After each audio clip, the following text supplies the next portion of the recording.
Assalamualaikum ladies and gentlemen, today we are presenting to you the exercise of chapter number 17 coordination and control. So सबसे पहले हम लोग discuss करेंगे fill in the blanks of this chapter. पहली fill in the blank में वो आपसे पूछता है neurotransmitter molecules bind to the receptor on dash membrane at synapse. वो कौन सी जो है वो synapse है जिसके ऊपर neurotransmitters आकर bind करते हैं. तो this is post synaptic membrane. So first one is post synaptic membrane. ठीक है जी. दूसरे क्वेश्चन में आपसे पूछता है कि excess of dash hormone is secreted in Addison's disease. तो एडिसन डिजीज में क्या होता है कि मेलानोफोर स्टिमुलेटिंग हार्मोन जो है वो ज्यादा प्रोड्यूस होता है. तो answer is MSH, melanophore stimulating hormone. Third question is that operant learning has been demonstrated and studied by dash and dash. ये साइंटिस्ट के नाम उसने पूछे हैं. तो एक हमारे पास है थॉक, और थॉक के अलावा जो दूसरा साइंटिस्ट था his name was B.F. Skinner. ठीक है जी. चौथे में वो आपसे पूछता है dash are plant hormones which delay the life of fresh leaf crops. ताज़ा पत्तों वाली जो आपके पास हैं जो फसलें हैं उनके पत्तों की ज़िंदगी बढ़ाने वाली कौन सी हमारे पास हैं जो है वो हार्मोन्स हैं. तो दोज आर साइटोकाइनेंस. ठीक है जी. इसी तरह पांचवा है कि ऑल मेंबर्स और membranes of neurons have very active dash and dash pumps. तो they have sodium and potassium pumps जो कि एक्टिव रहते हैं throughout the life. MCQs के में आ जाते हैं. कह रहा थी neuron net of hydra lacks what neuron dendrites connection या डायरेक्शन ऑफ इम्पल्स फ्लो. तो डायरेक्शन ऑफ इम्पल्स फ्लो जो है वो इनके अंदर नहीं होती. तो answer is D. Then he asks कि a nerve is a dash collection of neurons, concentration of dendrites and axons, bundle of axons or dendrites bound by connective tissues. So the answer is again D. Then उससे पूछता है thyroid glands produce T3, T4, calcitonin, triiodothyronin. तो अब हमारे पास जो है वो T3, T4 और कैल्सिटोनिन ये तीन सिक्रीशंस आपके थायराइड की हैं. लिहाजा answer is a. Then he asks कि what is the number of cranial and spinal nerves in man. आदमी के अंदर cranial और spinal nerves का कितना नंबर है. तो अब उसने ना नंबर पूछा है, उसने पेयर्स नहीं पूछे. पेयर होता तो फिर इसका आंसर और होता. लिहाजा हमने भी डिस्कस करना है कि सिंपली कितनी नर्व्स हैं. तो आंसर इज 24 and 62. ठीक है. तो आंसर इज बी. पांचवें में आपसे पूछता है कि the one which is not related to others myxoedema, cretinism, exophthalmic goitre या डायबिटीज मेलाइटिस. तो diabetes mellitus is not related with them. So answer is D.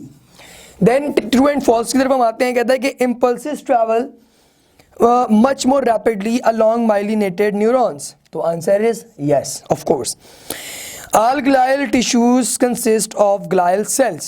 तमाम ग्लायल टिश्यूज के अंदर जो है वो ग्लायल सेल्स मौजूद होते हैं. तो अप्रॉक्सीमेटली तमाम के अंदर होते हैं, लेकिन कुछ ऐसी भी हमारे पास ग्लायल सेल्स होते हैं जिनके अंदर ये ग्लायल लाइनिंग जो है सेल्स उनके अंदर ये मौजूद नहीं होते. लिहाजा हम इसको आंसर इसका जो है वो कंट्रोवर्शियली जो है हम उसको ठीक कहेंगे. देन इसके अलावा हमारे पास तीसरा क्वेश्चन है कि saltatory conduction is carried out by those nerve fibres that have nodes of Ranvier. तो ऑफ कोर्स यस, उनके अंदर नोड्स ऑफ रेनवियर जरूर होनी चाहिए क्योंकि नोड टू नोड वो जंपिंग करेगा ना. इसी तरह वो आपसे पूछता है कि जो हमारे पास myelin sheath of neuron is particularly good conductor of electric impulse. Yes, it is a good conductor. The resting membrane potential is maintained largely by the sodium pump. तो resting membrane potential जो है वो sodium pump से नहीं होता बल्कि वो उसके अंदर मौजूद जो नेगेटिव आयंस हैं उनकी बेस पे होता है. लिहाजा आंसर इज रॉन्ग. 6th में आपसे पूछता है कि hormone initiate new biochemical reactions. No, they just accelerate the old chemical reactions. New को वो प्रोड्यूस नहीं करते. So answer is wrong. अच्छा, अब इसके अलावा हम लोग डिस्कस करेंगे कि इसके अंदर जो हमारे पास शॉर्ट क्वेश्चंस और लॉन्ग क्वेश्चंस हैं वो आपको क्या कह रहे हैं. तो शॉर्ट क्वेश्चंस में हम लोग आते हैं. फर्स्ट हमारे पास जो शॉर्ट क्वेश्चंस में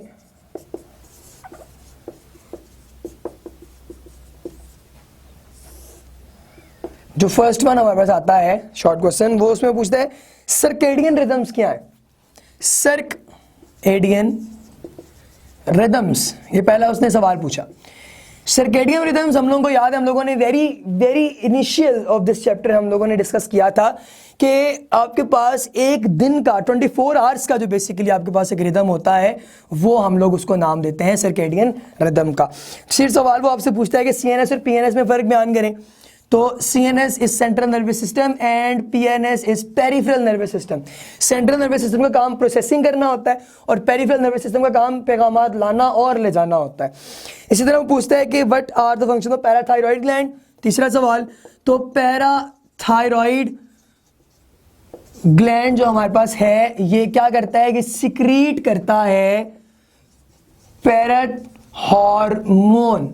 ठीक है, पैराथ्रोमोन जो है उससे फिर क्या होता है अल्टीमेटली आपकी जो बॉडी है उसके अंदर जो कैल्शियम के लेवल्स हैं वो बरकरार रहते हैं। फिर सवाल पूछते हैं कि टर्म बयान करें हार्मोन। What is hormone? तो हार्मोन भाई this is a chemical agent जो या तो पॉलीपेप्टाइड हो सकता है या वो प्रोटीन हो सकता है या वो क्या हो सकता है वो अमाइनो एसिड हो सकता है। फिर वो आपसे पूछता है पांचवें सवाल में कि what are the commercial applications of auxins. पांचवा, ऑक्सिन जो है उसकी कमर्शियल एप्लीकेशंस बताएं। तो आप ऑफ कोर्स बता सकते हैं, जब हम लोगों ने पढ़े थे जो हार्मोन से प्लांट के, तो जो हमारे पास ऑक्सिन्स हैं ये बेसिकली क्या करेंगी, ये लीफ एब्सिशन जो है उसको कंट्रोल करेंगी, इसी तरह ये प्लांट की राइपनिंग को कंट्रोल करेंगी, नॉट्स को कंट्रोल करेंगी। सो ये इसके कमर्शियल एप्लीकेशंस भी हैं साथ। अच्छा, इसके अलावा वो आपसे पूछता है लिस्ट करें types of tropism. Question number 6 is tropism. तो ट्रोपिज्म जो है ये आप लोगों का ये मौजूद है, शुरू में हम लोगों ने जब प्लांट मूवमेंट्स पढ़ी थी उसके अंदर ट्रोपिज्म जो है वो थी मौजूद। और ट्रोपिज्म में हम लोगों ने क्या देखा था ये भी हम लोग ज़रा डिस्कस कर लेते हैं कि ट्रोपिज्म के अंदर हमारे पास जो मूवमेंट्स थी प्लांट की ये गिवन है आप लोगों के पिछले चैप्टर में जो हमारे पास था स्केलेटल मूवमेंट का। तो ट्रोपिज्म ये या तो फोटोट्रोपिज्म होगी, कीमोट्रोपिज्म होगी, केमिकल की तरफ, फोटो की तरफ, हाइड्रो की तरफ, ठीक है, वाटर की तरफ, केमिकल। तो ये सारी चीज़ें आप लोगों ने इसके अंदर डिस्कस करनी है।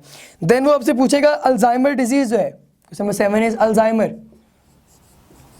तो अल्जाइमर्स के अंदर आपने इसको डायमेंशिया के साथ रिलेट करना है कि ये डायमेंशिया की एक फॉर्म है और इसके अंदर क्या होता है कि जो बॉडी है उसके जो ब्रेन फंक्शन है उसमें डिक्लाइन आ जाता है, प्रॉब्लम्स आ जाते हैं। सो ये आप लोग इसके अंदर मेंशन करेंगे।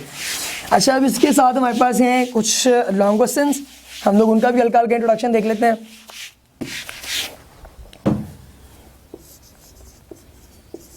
तो लॉन्ग क्वेश्चन में पहला सवाल आपसे है, वो कहता है कि लर्निंग बिहेवियर जो है डिफरेंट टाइप्स का वो बयान करें। लर्निंग बिहेवियर, तो ladies and gentleman learning behaviour जो है हम लोगों ने भी थोड़ी देर पहले जो है अगर आप देखें तो आपको एक लेक्चर और मिलेगा हमारा जो कि लर्निंग बिहेवियर पे था। उस बिहेवियर में हम लोगों ने ये डिटेल में डिस्कस किया है कि किस तरीके से जो आपकी लर्निंग बिहेवियर है वो आपकी लाइफ पे इम्प्लीकेबल है। जैसे कि इसमें कंडीशनिंग थी, उसकी टाइप्स थी 1 और 2, इसी तरह हैबिचुएशन थी, ठीक है, उसी तरह हमारे पास जो है वो इम्प्रिंटिंग थी, लेटेंट लर्निंग थी और अल्टीमेटली हमारे पास जो है वो इनसाइट लर्निंग थी। ये आपके पास लर्निंग की डिफरेंट टाइप्स है। देन एड्रिनल के ऊपर उसने लॉन्ग नोट पूछा है, एड्रिनल ग्लैंड्स पे। तो आपने इसको उसी तरीके से डिस्कस करना है जिस तरह हम लोगों ने लेक्चर में डिफाइन किया था। इसकी आप लोगों ने सबसे पहले लोकेशन के बारे में बताना है, फिर इसकी जो हार्मोन सिक्रीशन है उसके बारे में बताना है और अल्टीमेटली आप लोगों ने बताना है कि हमने इसकी एक्सप्लेनेशन में क्या चीज़ें जो है वो मेंशन करनी है। फिर आपसे नर्व इम्पल्स का पूछा गया है, नर्व इम्पल्स। तो नर्व इम्पल्स में आप लोगों ने डिटेल में बताना है कि किस तरीके से जो है वो इम्पल्स जनरेट होती है, कैसे वो रेस्टिंग मेम्ब्रेन पोटेंशियल पे रहती है, फिर कैसे वो एक्टिव मेम्ब्रेन पोटेंशियल पे आती है। ये आप लोगों ने इसमें डिस्कस करना है। इसका लेक्चर आप लोग देख सकते हैं हमारे चैनल पर। इसी तरह आप लोगों के पास नेक्स्ट क्वेश्चन जो है वो आपसे पूछा गया है कि आप बताएं कि नर्वस सिस्टम जो है प्लेनेरिया का और वो कैसे वेल डेवलप्ड है हाइड्रा से। तो अब ये बेसिकली क्वेश्चन नंबर 4 में कंपेरिजन आ गया है, comparison of plain area and hydra.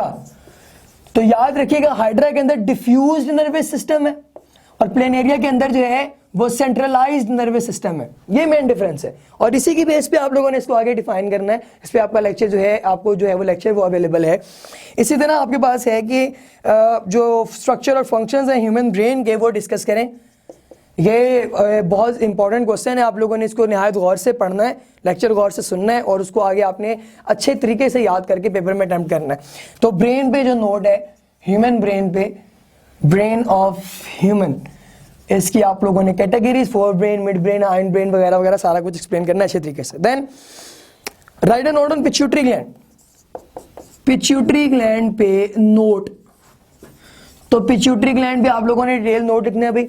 उस डिटेल नोट में आप लोगों ने क्या क्या चीजें एक्सप्लेन करनी है, उसमें आप लोगों ने बताना है कि इसकी लॉब्स कौन कौन सी, anterior lobe, median lobe, posterior lobe, उन सब के सिक्रीटिंग हार्मोन्स कौन कौन से हैं, सारी चीजें इसके अंदर आप लोगों ने लाजमन मेंशन करनी है। तो इसके अलावा अगर आपके जहन में कोई क्वेश्चन हो तो आप हमें ईमेल कर सकते हैं। आप सबका बहुत बहुत शुक्रिया।